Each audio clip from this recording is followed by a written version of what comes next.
What's going on, ladies and gentlemen? Welcome to Beyond the Score with Trystin. I'm your host, Trystin Roberts, and today I have two special guests with me.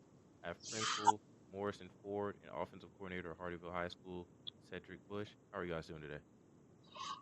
Good, good. I'm good. I'm doing all right. So, uh, Principal Ford, I wanted to start off a little bit with you. Uh, can you share a little bit about the history of Hardeeville High School and like what the football program means to school and what it means to get this program rejuvenated again? Um, for me, obviously, football is a big thing, especially down here in the Low Country. For Hardeeville, um, bringing the program back, I think what's the word I want to say?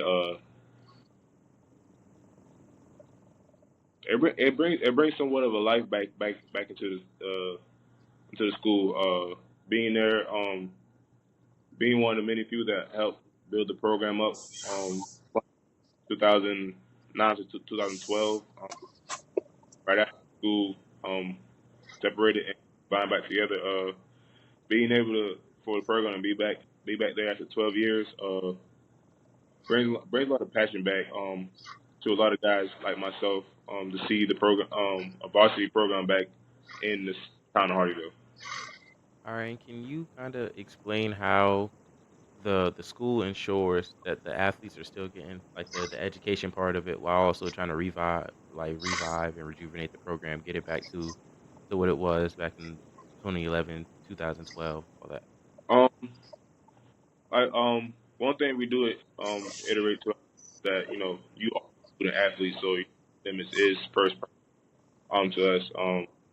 Like I said, me being one of the many few out of Hardeeville who played football, went to played ball at collegiate level.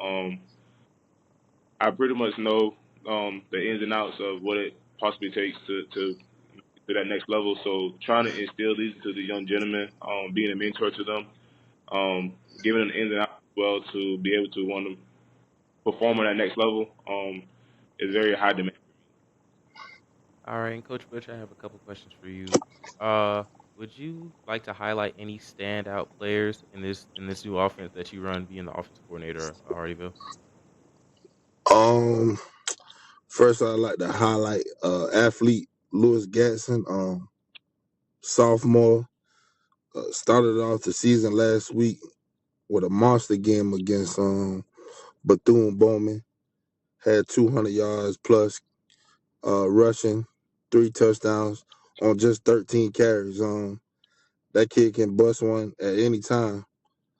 We got Emiliano Santiago, who stepped in at the quarterback position. He wasn't originally penciled in as the starter.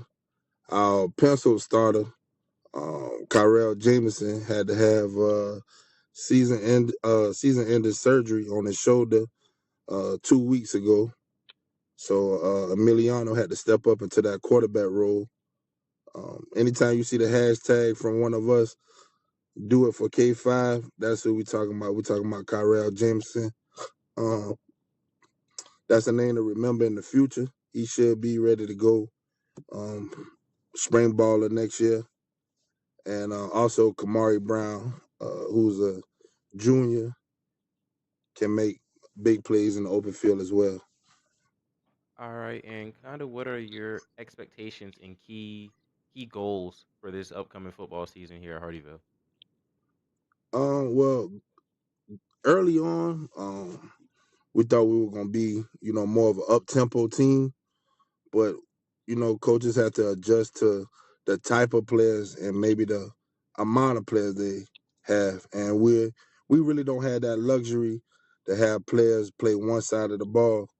So we had to control a lot of clock in most games just to make sure we are still able to go at full strength late in the ball game. You know what I'm saying? Because if we try to go up tempo on offense and we get a 3-and-out, our defense is right back up out there. And like I said, we got a lot of guys going both ways, so we have to put our players in the best position to just be successful.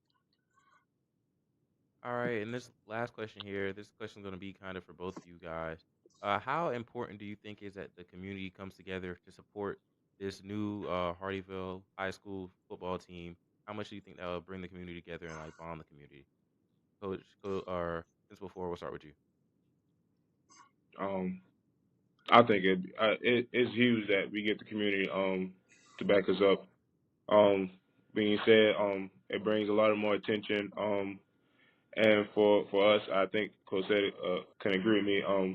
It'll bring more attention as far as athletes to want to be able to play more with us as well. Getting our community involved also meaning not just individuals, but getting the young kids out there, Little League, Part Warner, being letting them be able to see what they could potentially be playing at in the near future, if they are still in this, and who could potentially be your coach coming up, and seeing just how these guys thrive. Like I said, I witness it as seeing some of these kids that are playing for me right now. They saw me play growing up, so they take heed to it. So I think the community is a big, big step with this program. Coach Bush, can I get your thoughts on that? As far as the community, I think they'll be there. Like I have been reiterating to the fellas all week long. We got them, but we got a buzz behind us, and we got people curious. For us to now have a varsity program since 2012, and to go out there and put up 48 points on opening night, and we didn't have a very heavy fan base on the road last week at Bowman. So it's gonna be a lot of people come out tomorrow night, and like I told these fellas, we gotta put on a show to keep the fans coming back. I'm pretty sure majority of Jasper County will be there, being that Ridgeland is playing tonight. So I expect a pack house on Hurricane Alley. And as far as the community supporting us, I think we really do have that, as long as we produce. Uh, you got some fans who only support winning, and I understand that. And like I tell the guys, we had to put our best foot forward, and I think we'll show up ready to play. I know it's gonna be a tough game tomorrow night. Well Branch coming off a tough loss last week, and I know Coach Hatcher will definitely have his guys ready to go. But I expect it to be a pretty decent crowd tomorrow night on Hurricane Alley. All right. Thank you guys for your time. That would be it for Beyond the Score with Tristan. I'm your host, Tristan. Today I with Principal Morrison-Ford and OC Cedric Bush. Thank you guys for your time. See you guys next time.